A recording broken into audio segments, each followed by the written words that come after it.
فاتحہ۔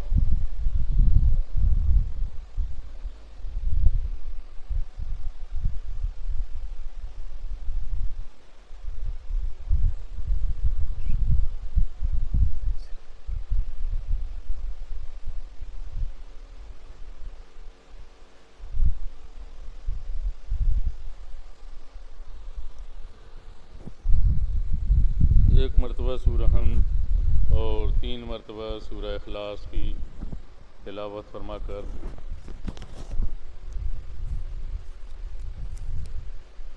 مرحوم جناب اقتدار حسین صاحب ابن عزادار حسین صاحب حسن جہاں صاحبہ بنت جناب یوسف حسین صاحب صغیر فاطمہ صاحبہ بنت جناب محمد شبیر صاحب کو اصال ثواب فرمانا۔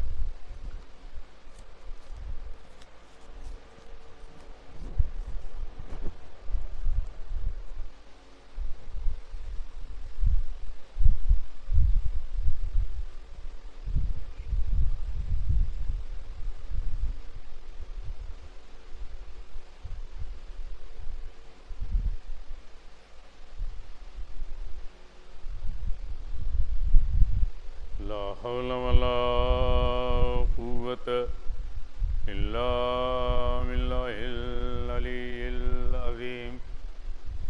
أعوذ بالله من الشيطان اللعين الرجيم۔ بسم الله الرحمن الرحيم۔ الحمد لله رب العالمين والعاقبة للمتقين والجنة للمؤمنين والنار للكافرين والصلاة والسلام والتحية والإكرام على النبي الأمي القرشي المكي الوطهي أبي القاسم محمد وعلى آله الطيبين الطاهرين المعصومين ولعنة الله على أعدائهم أجمعين من يومنا هذا إلى قيام يوم الدين، أما بعد وقد قال الله تبارك وتعالى في كتابه المجيد وفرقانه الحميد وهو أصدق الصادقين وقوله الحق۔ بسم الله الرحمن الرحيم۔ إن الذين قالوا ربنا الله ثم استقاموا تتنزل عليهم الملائكة أن لا تخافوا ولا تحزنوا وأبشروا بالجنة التي كنتم توعدون۔ صلوات بر محمد والے۔ دیکھیے آج کی اس ترقی یافتہ دنیا میں جو ہے لوگ یہ کہتے ہیں کہ زیادہ وقت نہ لیا جائے اور کم وقت میں ساری باتیں بتا دی جائیں، اور آج کے اس زمانے نے یہ بات بتا بھی دی ہے کہ ہمارا وقت کم لگے تو ہمیں ساری باتیں معلوم ہو جائیں۔ پہلے کا زمانہ وہ تھا جب وقت زیادہ لگتا تھا باتیں کم معلوم ہوتی تھیں۔ آج کا زمانہ وہ ہے جب وقت کم لگتا ہے باتیں زیادہ معلوم ہوتی ہیں۔ ایک اسٹوڈنٹ اور طالب علم کو اگر پی ایچ ڈی کرنا ہے، پہلے کے زمانے میں یہ ہوتا تھا کہ جگہ جگہ کا سفر کرتا تھا، اس کے ٹاپک سے متعلق، اس کے موضوع سے متعلق لائبریریوں کو گائیڈ کرنے والے ان کی رہنمائی کرتے تھے۔ مولانا آزاد لائبریری علی گڑھ یونیورسٹی چلے جائیے، حیدرآباد یونیورسٹی چلے جائیے، خدا بخش لائبریری پٹنہ چلے جائیے، کلکتہ یونیورسٹی چلے جائیے، آپ کا جو موضوع ہے اس موضوع سے متعلق مواد آپ کو وہاں مل جائے گا۔ یہ دنیا نے آج سمجھا تھا، ترقی یافتہ دنیا نے اعلان کیا کہ بہت دن میں جو ہے اس کی تھیسس مکمل ہوتی تو 5 سال میں اسے پی ایچ ڈی کی ڈگری ملتی۔ لائبریریوں کا دورہ کرتا، اپنے مواد اکٹھا کرتا، اس کی تھیسس مکمل ہوتی۔ لیکن آج نہ کہیں آنے کی ضرورت ہے، نہ کہیں سفر کی ضرورت ہے، نہ کسی دورے کی ضرورت ہے۔ میری جیب میں 2 لائبریری موجود ہے، ایک دائنی طرف موجود ہے، ایک بائیں طرف موجود ہے، ساری کتابیں موجود ہیں، سمجھ رہے ہیں؟ نہ کہیں مجھے سفر کرنا ہے، نہ کہیں مجھے آنا اور جانا ہے۔ لائبریریوں کا ایک ذخیرہ میرے پاس موجود ہے، جیسے بھی میں نے گوگل حل کیا میرے پاس لائبریری مل گئی۔ دنیا نے آج سمجھا کہ ایک ہی جگہ سے سب کچھ ملتا ہے۔ نبی نے اعلان پہلے ہی کر دیا تھا کہ سب کچھ ایک ہی جگہ سے ملے گا۔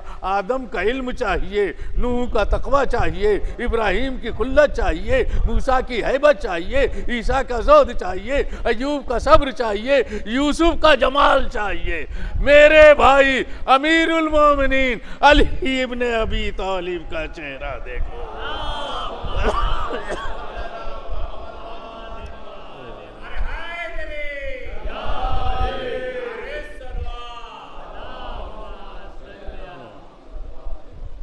مولا علی کی صورت دیکھتے ہوئے چلے جاؤ۔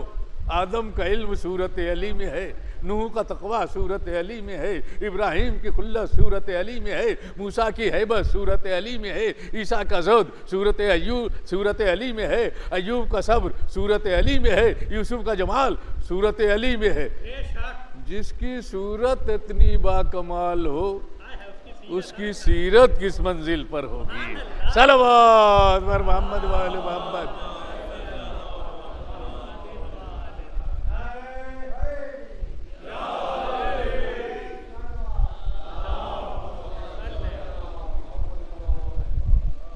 دیکھیے اب آپ متوجہ رہیں گے، میں نوح کے بارے میں نہیں کہتا، نوح کے لیے تقوی کی لفظ لکھی ہے، ابراہیم کے لیے خلت کی لفظ لکھی ہے، موسیٰ کے لیے ہیبت کی لفظ لکھی ہے، عیسیٰ کے لیے زہد کی لفظ لکھی ہوئی ہے، ایوب کے لیے صبر کی لفظ لکھی ہے، یوسف کے لیے جمال کی لفظ ہے، آدم کے لیے علم لکھا ہوا ہے۔ اور نبی فرماتے ہیں کہ آدم کا علم صورت علی میں ہے، آگے بحث نہیں ہے، اسی پہ بحث ہے میری۔ آدم کا علم صورت علی میں ہے۔ علم صورت میں ہوتا ہے یا ذہن میں؟ علم صورت میں ہوتا ہے یا علم ذہن میں ہوتا ہے؟ میں نے منطق کی کتابوں میں جو علم کی تعریف پڑھی ہے وہ یہ ہے، سنیے، حصول و صورت الشیء فی العقل، کسی شے کی صورت کا عقل میں آنا علم کہا جاتا ہے۔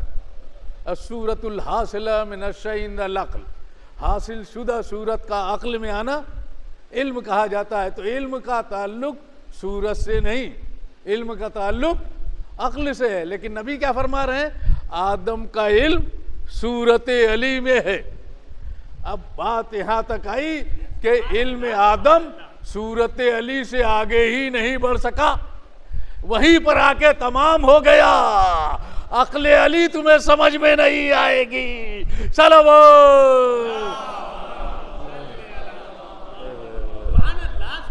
آل محمد سمجھ میں نہیں آ سکتے، محمد آل محمد کی ذات دنیا کو سمجھ میں نہیں آ سکتی، سمجھ رہے ہیں؟ جب صورت اتنی باکمال ہے تو سیرت کی منزل کیا ہوگی؟ بتائیے، صورت سے جنت ملتی ہے یا سیرت سے محبت کرنے سے جنت ملتی ہے؟ اگر کوئی خالی صورت سے محبت کرے تو کیا اسے جنت مل جائے گی؟ کیا بھائی نبی کی صورت سے محبت ہے، کیا اسے جنت ملے گی؟ آپ یہی کہیں گے بھائی صورت سے محبت کرنے سے جنت نہیں ملتی۔ ایک بچہ دریائے نیل کے حوالے کیا گیا، ماں نے صندوق میں اس بچے کو دریائے نیل کے حوالے کر دیا۔ تفصیل آپ کے ذہن میں ہے، پانی ادھر جا رہا تھا، صندوق ادھر جا رہا تھا، چھوٹا سا بچہ ہے، چھوٹا سا صندوق ہے، دریائے نیل کے حوالے ہے، لیکن پانی ادھر بھر رہا ہے، پانی کا دھارا ادھر ہے، صندوق ادھر جا رہا ہے۔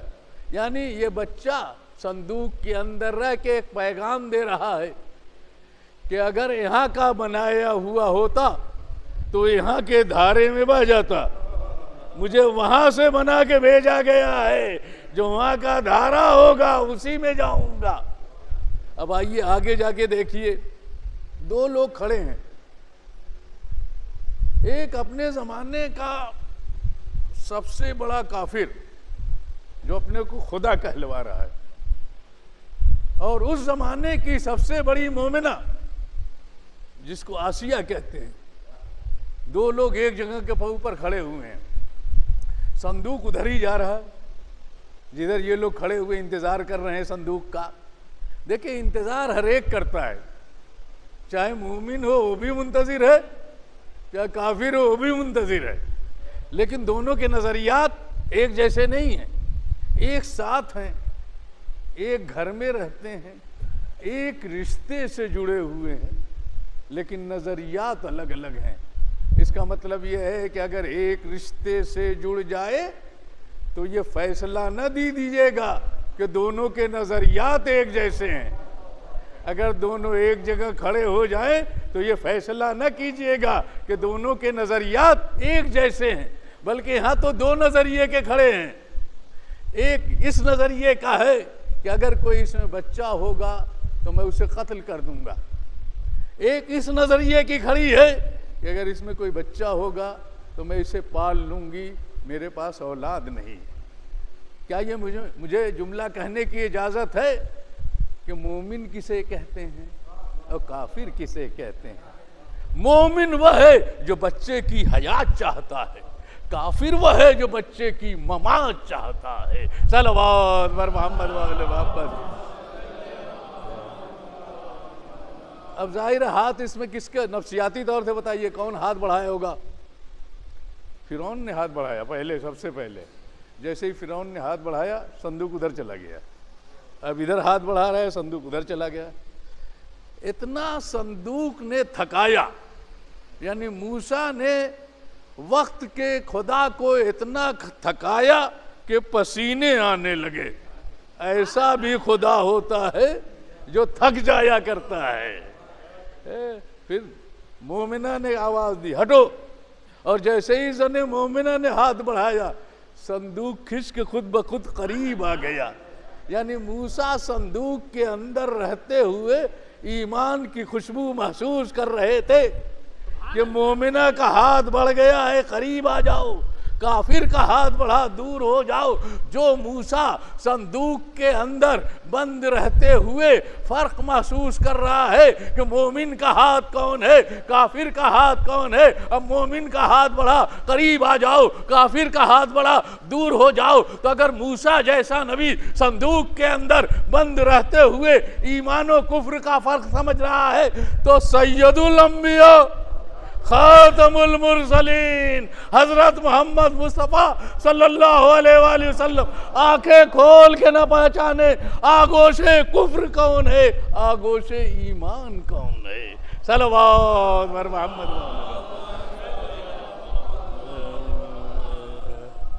صندوق کھول دیا گیا، صندوق کھولا گیا، اور جیسے ہی صندوق کھلا وجیح چہرہ، خوبصورت چہرہ موسیٰ کا چہرہ تھا، خوبصورت چہرہ نبی کا تھا۔ کچھ فطریات ہیں اور نفسیات ہیں۔ اچھی صورت جب لوگ دیکھتے ہیں تو اس سے محبت ہونے لگتی ہے، نہ اس کا مذہب دیکھتا ہے نہ اس کا کوئی مسلک دیکھتا ہے۔ خوبصورت چیز، خوبصورت بچہ جا رہا ہے، ہر ایک لپک کے بڑھے گا آگے اس کو لینے کے لیے۔ اس کا مطلب یہ ہے کہ فطریات میں یہ بات لکھی ہوئی ہے کہ اچھی چیز کی طرف انسان بڑھتا ہے۔ جیسے ہی موسیٰ کی صورت فرعون نے دیکھی، صورت نبی سے محبت ہو گئی۔ جنت میں جائے گا، نبی کی صورت سے محبت ہے۔ کہ بھائی نبی کی صورت سے محبت ہے، کیا جنت میں جائے گا؟ کہا نہیں۔ کہ بھئی اب کس سے جائے گا؟ کہا صورت نبی سے محبت کافی نہیں جب تک سیرت نبی سے محبت نہ ہو۔ ایک صلوات بر محمد و آل محمد۔ لہذا پہلے انتظام ہو گیا۔ کہاں انتظام ہوا؟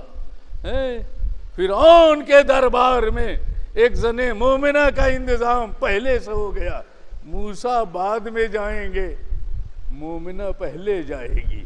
اگر موسیٰ کے دربار میں، اگر فرعون کے دربار میں موسیٰ کی تربیت کے لیے پہلے سے اللہ انتظام کر سکتا ہے اور کر رہا ہے، تو پھر محمد کی تربیت کے لیے سرکار کا انتظام پہلے سے ہے.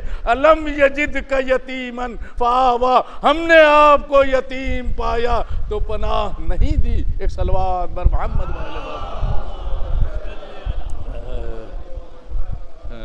یہ دیکھیں پھر کیا ہے. وحرمنا علیہ المراضع, ہم نے تمام دائیوں کے دودھ کو حرام قرار دے دیا.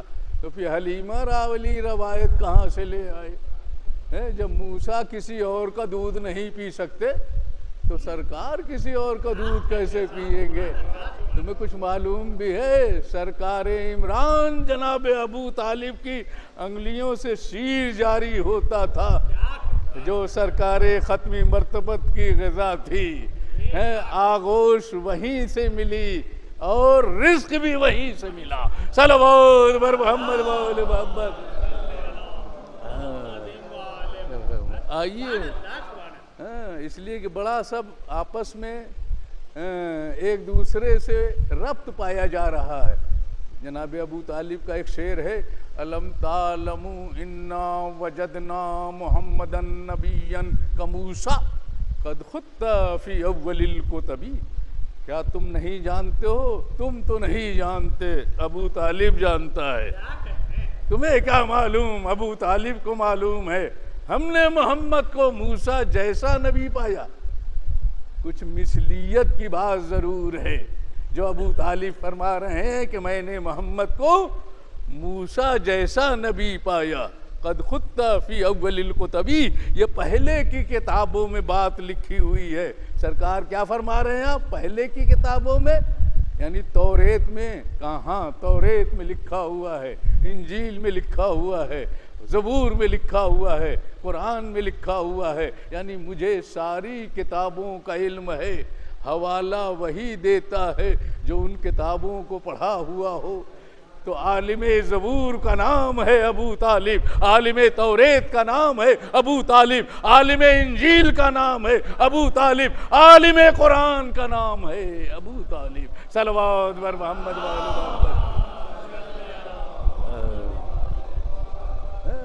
جو نزول قرآن سے پہلے قرآن پڑھے اسے ابو طالب کہتے ہیں. آپ دیوان ابو طالب پڑھیے گا, آیات کا ترجمہ اشعار کی صورت میں آپ کو مل جائے گا. کس کا؟ قرآنی آیات کا ترجمہ اشعار کی صورت میں آپ کو مل جائے گا. ابھی قرآن نازل نہیں ہوا ہے, قرآن کا ترجمہ اشعار کی شکل میں ہے. تو اگر عالم قرآن نہ ہوتے تو قرآنی آیات کا ترجمہ کیسے کرتے؟ اس کا مطلب یہ وہ گھرانہ ہے جو یہیں سے لوح محفوظ کا مطالعہ کرتا ہے. صلوات بر محمد وآل محمد. لوگ یہ کہتے ہیں کہ صاحب ابو طالب نے کلمہ نہیں پڑھا.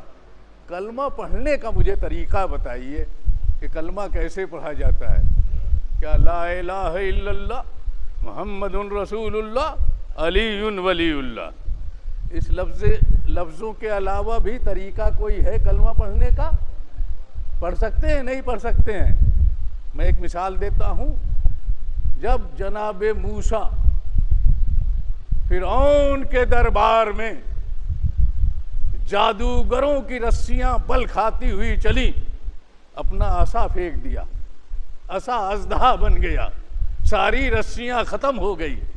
پھر پہلی صورت پر اللہ نے پلٹا دیا, عصا کا عصا رہ گیا. نہ حجم بڑھا, نہ لمبائی بڑھی, نہ موٹاپا بڑھا. اتنی رسیاں کھانے کے بعد بھی عصا کا حجم وہی رہا. تو یہ بات ان کو سمجھ میں آ گئی جو جادوگر تھے. جادوگر نے جیسے ہی جادوگروں نے دیکھا, انہیں یہ بات فوراً سمجھ میں آ گئی کہ ہم جادوگر ہیں. یہ جادوگر نہیں, معجز نما ہے. یہ اعجاز ہے, اس لیے کہ جادو اور ہوتا ہے, معجزہ اور ہوتا ہے. جیسے ہی موسیٰ کا معجزہ سمجھ میں آیا, انہوں نے سر سجدے میں رکھا, آمنا برب العالمین رب موسیٰ و ہارون، ہم عالمین کے رب پر ایمان لائے، موسیٰ پر ایمان لائے اور ہارون پر ایمان لائے۔ فرعون کے دربار میں جادوگروں نے 3 کلمہ پڑھا، ایک الوہیت کا کلمہ، ایک رسالت کا کلمہ، ایک وصایت کا کلمہ۔ موسیٰ کے زمانے کے جادوگر جانتے تھے کہ کلمہ وسیع پر تمام ہوتا ہے، مسلمان کیوں نہیں جانتے؟ صلوات!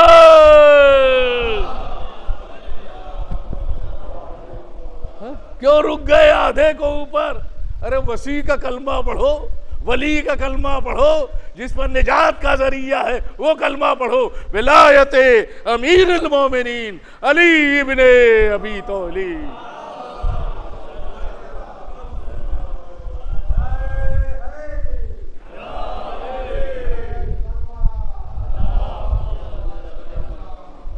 جب تک ولایت کا کلمہ نہیں پڑھو گے کلمہ مکمل نہیں ہوگا۔ ایمان اور اعتقاد ضروری ہے، اس لیے کہ لفظ اگر دہرا لے اور عقیدہ نہیں ہے تو مانا نہیں جائے گا۔ اس لیے ائمہ نے بھی اگر کوئی گزارش کر رہا ہے تو انہوں نے پیش کیا حدیث تو اس میں 3 کلمے مکمل تھے۔ نیشاپور کا بازار ہے، 8ویں امام علی رضا علیہ السلام کی سواری ہے،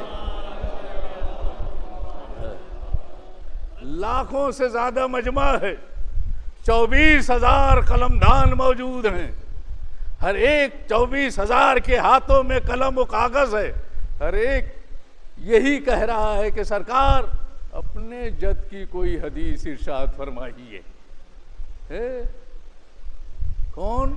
8ویں امام تک جب مجمع آیا تو 24,000 قلمدان لے کے آیا، قلم و کاغذ لے کے آیا، اور یہ جملہ ان کی زبان پر ہے کہ اپنے جد کی حدیث سنائیے۔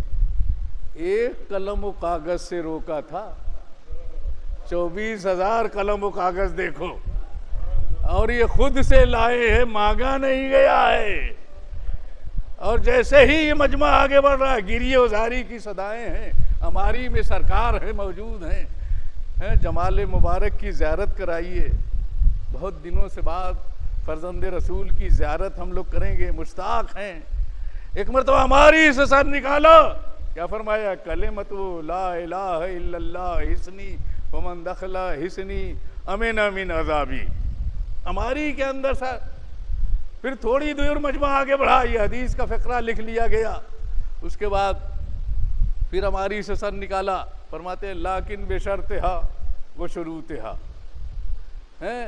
لیکن یہ کلمہ کافی نہیں ہے جب تک اس کے ساتھ ایک شرط نہ ہو، اور وہ شرط بھی تیسری مرتبہ فرمایا وہ شروطہا وانا من شروطہا، اور یہ شرط بھی کافی نہیں ہے جب تک کچھ شرطیں اور نہ لگے۔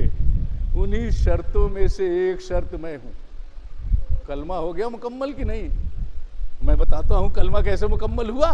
لا الہ الا اللہ پڑھا، الوہیت کا کلمہ، لیکن بشرطہا، ایک شرط ہے الوہیت کے ساتھ، جسے رسالت و نبوت کہتے ہیں، یعنی رسالت کا کلمہ الوہیت کے ساتھ، یعنی الوہیت کا کلمہ کافی نہیں جب تک رسالت کا کلمہ نہ پڑھا جائے۔ اور اس کے بعد پھر ارشاد فرمایا وہ شروطہا وانا من شروطہا، صرف رسالت تک نہ رکنا، اس کے ساتھ کچھ شرطیں ہیں، اور ان شرطوں میں سے ایک شرط میں ہوں، علی ولی اللہ، اولیاء اللہ کا کلمہ پڑھو۔ صلوات!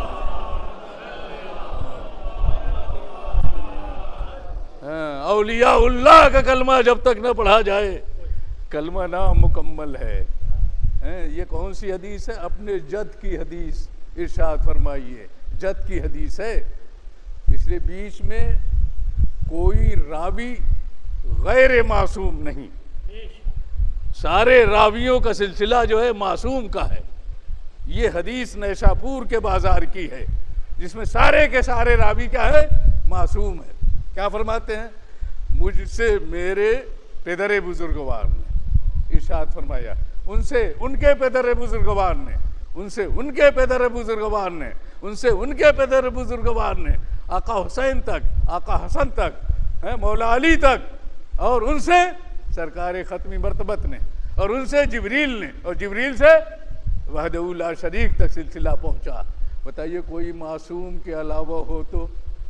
اسی لیے امام احمد ابن حنبل فرماتے ہیں کہ یہ وہ حدیث ہے جس کو سنہرے حروف سے لکھا جائے اور مرگی کے مریض کو لکھ کے اس کے گلے میں ڈال دیا جائے تو اس کا مرض دور ہو جائے، نمبر 1۔ نمبر 2، اگر مجنون کو پہنا دی جائے تو اس کا جنون دور ہو جائے۔ نبی کی زبان سے نکلے ہوئے جملے جنون دور کرتے ہیں، نبی کی زبان سے نکلے ہوئے جملے لوگوں کا جنون دور ہو جاتا ہے۔ یہ کون ہے جو شان رسالت میں گستاخی کرنے کے بعد یہ کہتا ہے ان الرجل لیہجر، اس کی زبان کٹ جاتی، صرف اس کو نکالا نہ ہوتا عذاب الہی آ جاتا۔ ایک صلوات، اس لیے کہ ہم نے عذاب الہی کو آتے ہوئے دیکھا ہے۔ کب؟ جب ولایت کا اعلان ہو چکا اور نبی مسجد میں تشریف فرما ہے اور پہنچ گیا، آپ نے نماز کا حکم دیا، ہم نے مانا، آپ نے روزے کا حکم دیا، آپ نے مانا، ہم نے مانا، احکام شریعت آپ نے پہنچایا، ہم نے قبول کر لیا، آپ نے اپنے بھائی کو ہمارے اوپر مسلط کر دیا۔ نبی خاموش ہے، نبی کی خاموشی بتا رہی ہے حاکم بنایا ہے، دوست نہیں بنایا ہے۔ آپ لوگ ترجمہ کون سا کرتے ہیں؟ ایک معنی کے، ایک لفظ کے 70 معنی ہوا کرتے ہیں۔ دوستی کا اعلان اتنے بڑے مجمع میں نہیں اور اتنے اہتمام سے نہیں ہوتا ہے، سمجھ رہے ہیں؟ آپ نے اگر اپنی طرف سے معاذ اللہ نبی کی شان میں یہ لفظیں کہیں اس نے، اور اگر اللہ کی طرف سے بنایا ہے تو میرے اوپر عذاب آئے، اس کا جملہ مکمل نہ ہوتا عذاب آ جاتا ہے۔ چاہیے تو یہی تھا کہ اس کا جملہ مکمل نہ ہوتا اور عذاب آ جاتا، لیکن عذاب کے آنے میں تاخیر رہی، اس لیے کہ مسجد سے نکلا اور سواری تک جا رہا تھا، سواری تک نہیں پہنچا کہ آسمان سے ایک پتھر گرا۔ تو آخر اتنی تاخیر کیوں ہوئی؟ اس لیے کہ نبی کی بزم میں تھا، ایک معصوم کے حصار میں تھا، بہت بڑا مجرم تھا، حصار عصمت کی وجہ سے عذاب رک گیا۔ تو آج اس دنیا میں خوریزی ہے، فساد ہے، تشدد کے شکار ہے، عذاب کیوں نہیں آتا؟ اس کا مطلب یہ ہے کہ آج بھی کوئی معصوم ہے جو اس کائنات کا حصار کیے ہوئے ہے، حصار کے پردے سے باہر آئے گا، حق و باطل کا فیصلہ حل ہو جائے گا۔ جاء الحق وزهق الباطل ان الباطل کان زہوقا۔ صلوات۔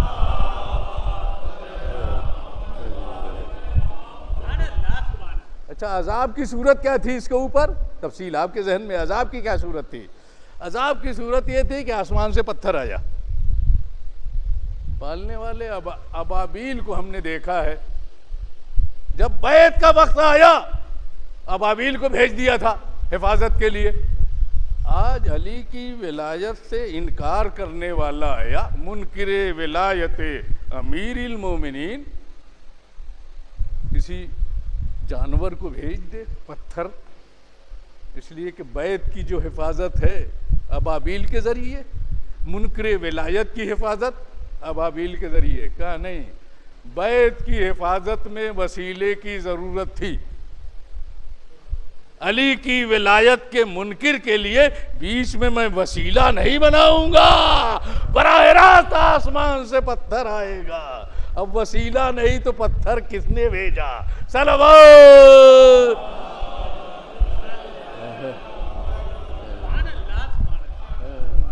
اس لیے یہاں نیابت کی ضرورت ہی نہیں ہے کہ کسی کو نائب بنایا جائے، یا وسیلے کی ضرورت نہیں محسوس کی کہ کسی کو وسیلہ بنایا جائے، براہ راست آسمان سے پتھر آیا۔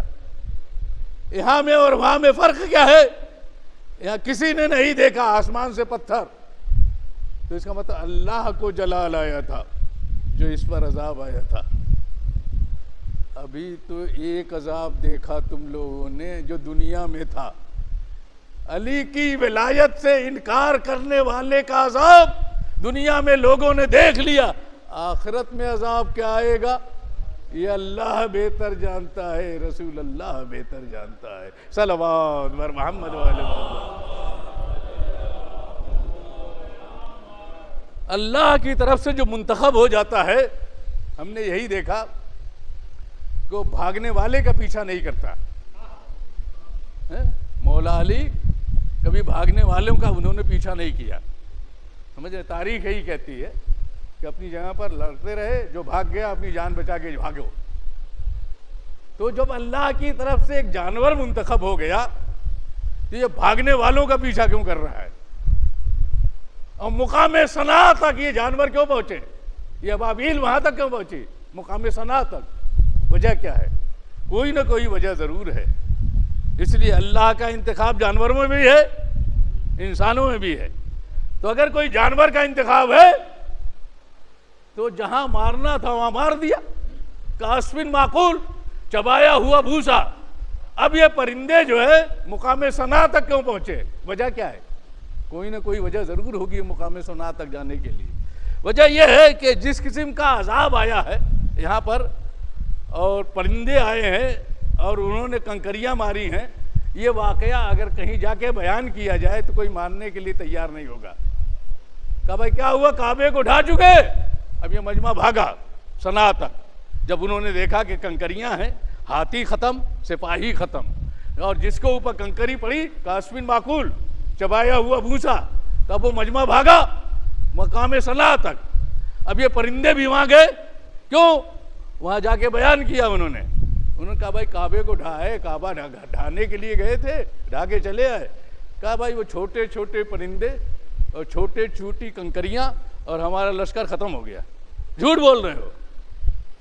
اب چھوٹے چھوٹے پرندے اور اتنے بڑے بڑے ہاتھی اور اتنے بڑے بڑے سپاہی اور چھوٹی چھوٹی کنکریاں، یہ کون سے مذاق کی بات کر رہے ہو؟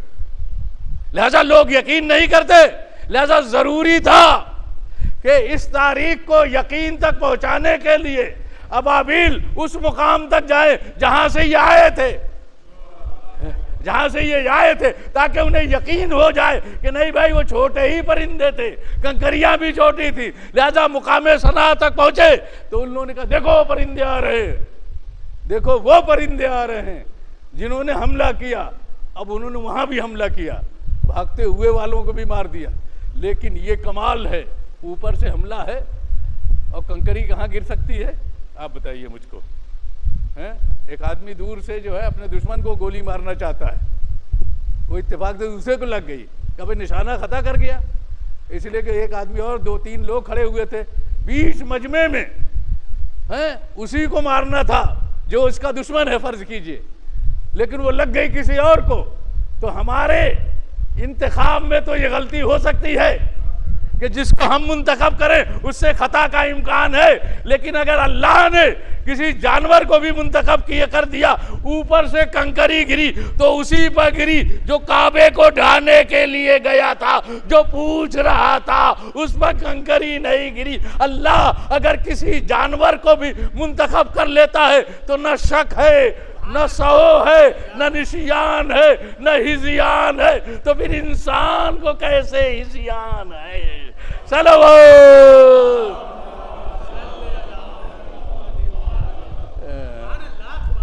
لہذا کنکری وہی گری، یہ جانور منتخب ہے جس سے سہو نہیں، جس سے غلطی نہیں۔ تو اگر جانور جس کو اللہ منتخب کر لے وہ نسیان و خطا سے مبرہ ہے، تو پھر انسان، وہ بھی ایسا انسان کائنات میں جس کے لیے قرآن نے اعلان کیا الرحمن علم القرآن خلق الانسان، پھر اس کی منزل کیا ہوگی اور اس کا رتبہ کیا ہوگا؟ مولا علی نے بارہا فرمایا ہے کہ تم اور ہو، ہم اور ہیں، ہم آل محمد پر اپنے کو قیاس نہ کرنا، کیوں؟ تم ممکنات پر قادر ہو، آل محمد محالات پر قادر ہے۔ تم ممکنات پر قادر ہو، آل محمد محالات پر قادر ہیں۔ بچے اگر نہ سمجھے تو مثال دوں، ایک پیر اٹھائیے، ہم نے ایک پیر اٹھا لیا، اب ہم سے کہا جائے دوسرا پیر بھی اٹھائیے، کہ بھائی ہم تو اب یہ نہیں اٹھا سکتے، تو اس کا مطلب اتنے قادر ہو اور اتنے مجبور ہو، اتنے مختار ہو، اتنے مجبور ہو، اتنے مختار ہو، لیکن آؤ ہاتھ پر خیبر کا در ہے، پیر دوشے ہوا کے اوپر ہیں، سمجھ رہے؟ دونوں پیر جو اٹھے ہوئے ہیں انہیں امیر المومنین علی ابن ابی طالب کہتے ہیں۔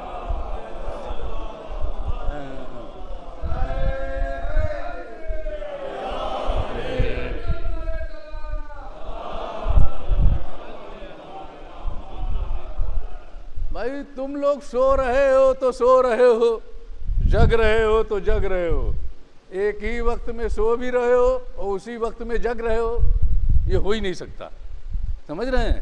یہ ہمارے لیے محال ہے۔ محال یہ ہے کہ یا ہم سو رہے ہوں گے تو سو رہے ہوں گے اور جگ رہے ہوں گے تو جگ رہے ہوں گے۔ نبی نے فرمایا میرے بستر پر سو جاؤ، حکم نبی تھا بستر نبی پر سونا، لہذا مولا علی بستر نبی پر سو گئے۔ اللہ نے کہا اپنے نفس کو بیچ دو، بیچنے کے لیے جاگنا ضروری ہے، بیچنے کے لیے ایسے معاملات و سودا کرنے کے لیے جاگنا ضروری ہے، تو حکم نبی ہے کہ سو، لہذا اس کی اطاعت میں مصروف ہیں علی۔ حکم خدا ہے کہ نفس بیچو، لہذا وہ بھی اطاعت ضروری ہے کہ ایک ہی وقت میں حکم خدا کی اطاعت اور حکم نبی کی اطاعت، اور دونوں الگ الگ ہیں۔ تو اس محال چیز پر جو قادر ہے انہیں محمد آل محمد امیر المومنین علی ابن ابی طالب کہتے ہیں۔ کوئی سمجھ سکتا ہے؟ ہم آل محمد کو نہیں سمجھ سکتے بھائی، اس در کے جو اصحاب ہیں ان کا سمجھنا مشکل ہے، تو آل محمد کو دنیا کیا سمجھ پائے گی؟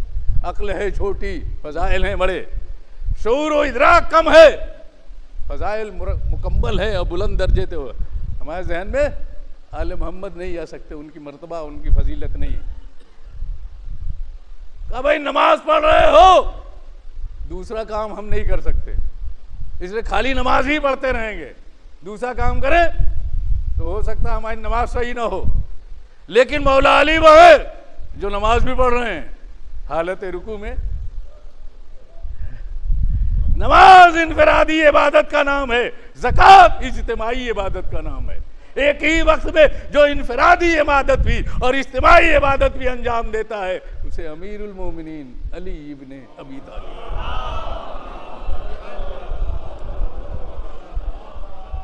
تو ہم صرف ممکنات پر قادر ہیں، آل محمد محالات پر قادر ہے، جو ہمارے لیے محال ہے وہ ان کے لیے ممکن ہے۔ اسی لیے تم اپنے افکار بھی وہاں تک نہیں لے جا سکتے، ولا یرقی الی الطیر، کسی کی فکر بھی ہمارے تک نہیں پہنچ سکتی، ہم جس منزل کے اوپر ہیں۔ اسی لیے اللہ نے ہمیں وسیلہ بنایا ہے، اسی لیے اللہ نے ہمیں وسیلہ بنایا ہے۔ کنت کنزا مخفیہ فاحببت ان اعرف فخلقت خلقا، میں ایک چھپا ہوا خزانہ تھا، میں نے چاہا کہ میں پہچانا جاؤں تو میں نے ایک مخلوق کو پیدا کیا۔ یہ وہ مخلوق ہے جو اللہ کے تعارف کا وسیلہ ہے۔ کیسا ہونا چاہیے؟ کا دونوں طریقے سے ہونا چاہیے۔ دونوں طریقے سے کیا مطلب ہے؟ یعنی اگر اللہ کی طرف جائے ادھر تو ادھر جیسا دکھائی دے، اور جب ادھر آئے قُلْ إِنَّمَا أَنَا بَشَرٌ مِثْلُكُمْ يُوحَىٰ إِلَيَّ، اے نبی آپ فرما دیجئے میں تمہارے جیسا بشر ہوں، میرے اوپر وحی آتی ہے۔ اور جب ادھر جائے تو ادھر جیسا دیکھے، اس کی آنکھیں نہیں، اس کے کان نہیں، اس کی زبان نہیں، آنکھیں عین اللہ، کان اذن اللہ، زبان لسان اللہ، سینہ صدر اللہ، قلب اللہ، اور ہاتھ صلوات بر محمد و آل محمد۔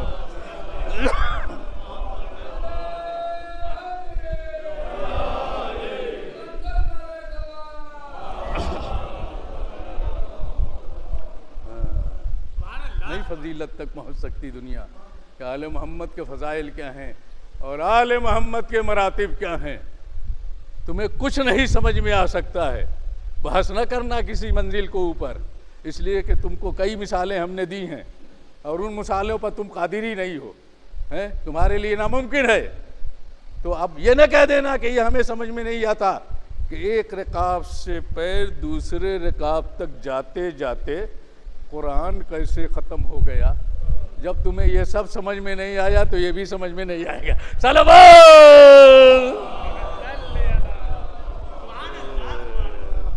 امیر المومنین علی ابن ابی طالب۔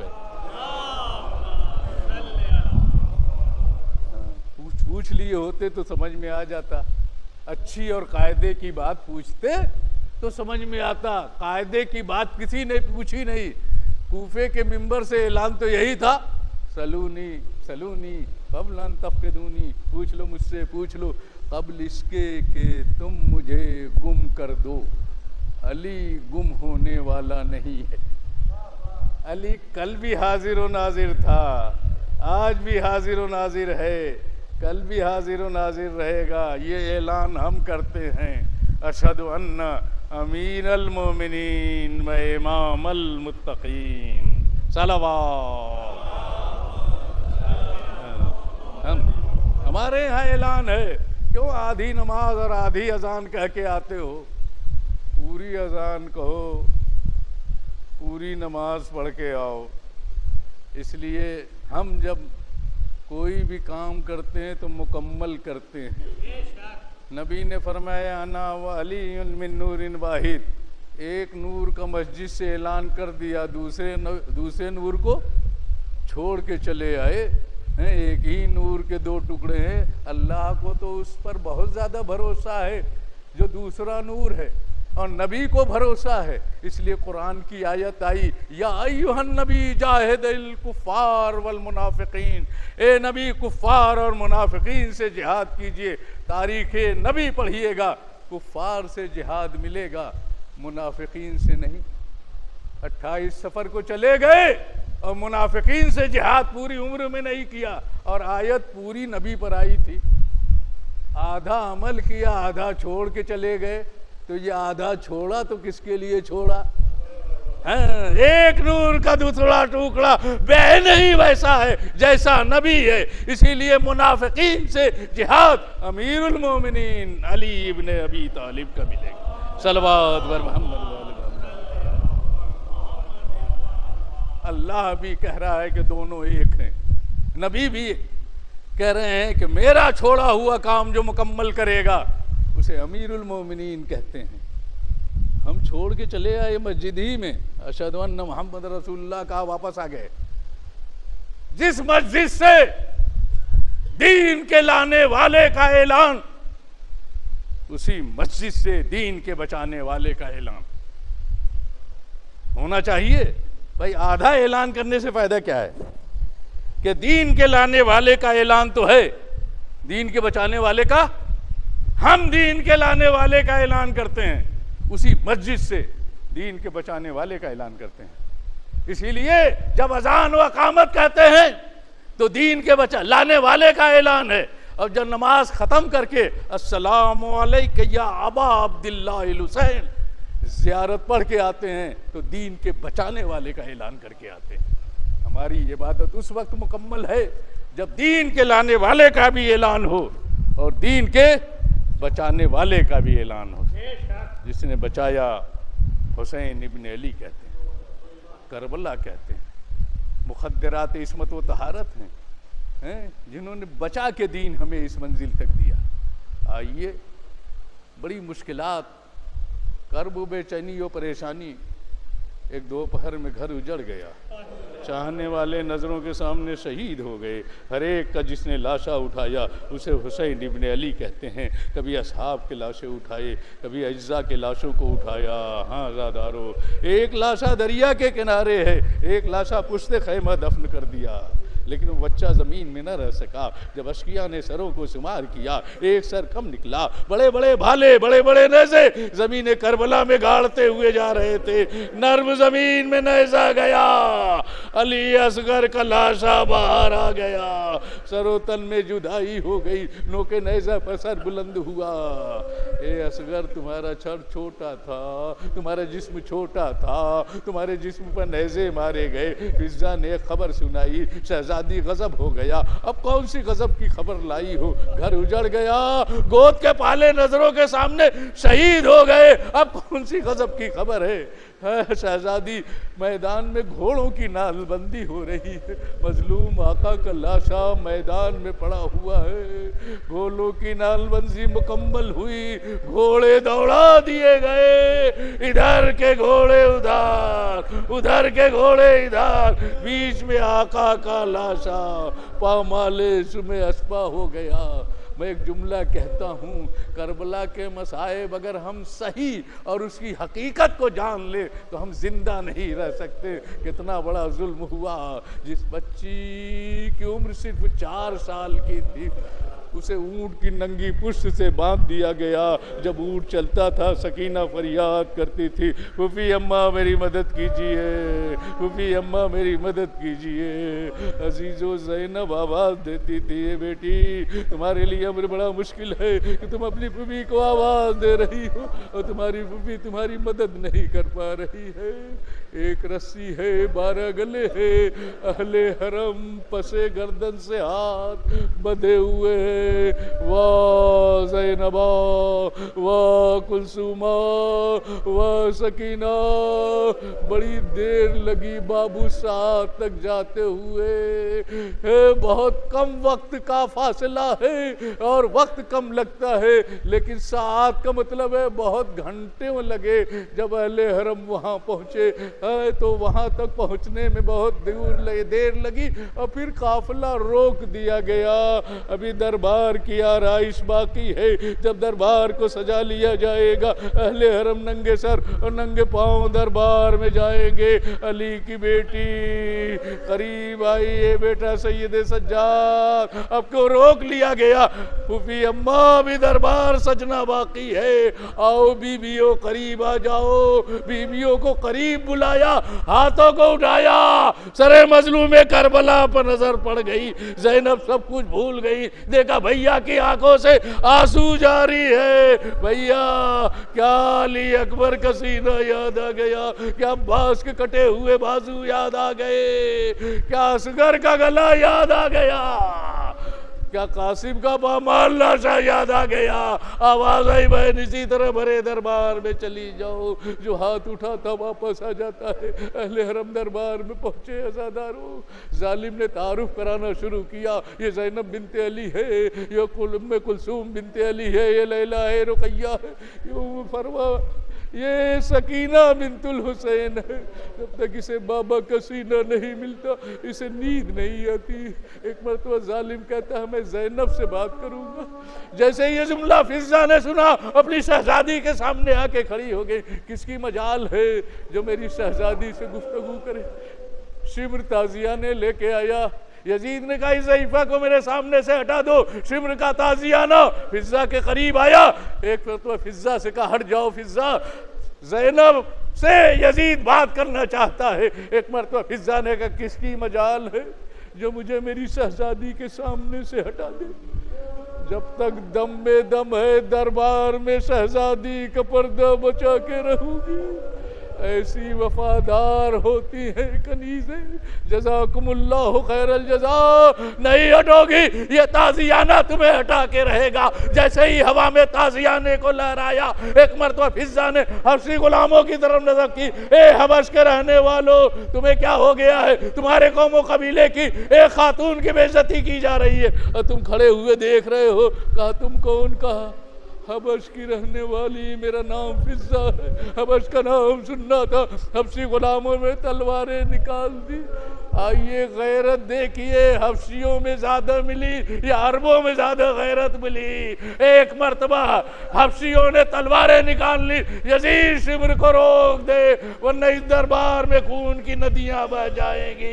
یہ زینب، منظر زینب نے دیکھا، نجف کا رخ کیا، بابا فضہ کے بچانے والے اتنے غلام، آپ کی بیٹی کا بچانے والا کوئی نظر نہیں آ رہا ہے۔